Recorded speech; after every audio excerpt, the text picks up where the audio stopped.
Hey, good morning. So we are at the part where the Magi are there 2 years later, not at the birth. They have come 2 years later, and now Herod has found out that they were there and gifted the king, and he was livid. Okay, so he sent his soldiers to go slay the babies of Bethlehem.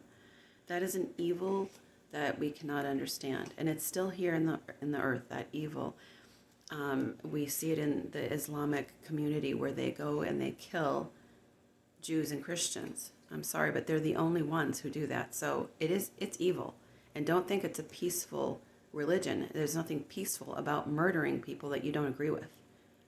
Okay, that's not peaceful. That's called evil. That's called satanic. That's the devil. And we have the authority over it through Christ. He came that day to get our authority back from the devil and give it back to us. And that's exactly what he did by way of birth and the cross. And you can take your authority. And that's why I wrote this book, Abider's Authority.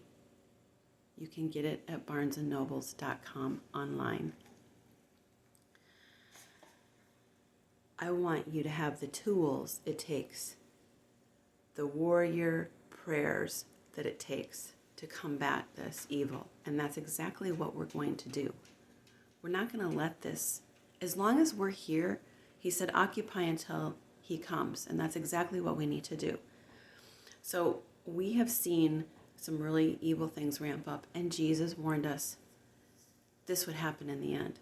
People are ramping up, not people, the devil, I should say, are ramping up, but he's using people. Let's take authority over that, okay? We're going to say some strong prayers. We can't be weak Christians and be passive. If you're passive and lukewarm, what did Jesus say he would do? He would spit you out of his mouth. It's time to take your authority and pray those warrior prayers over it.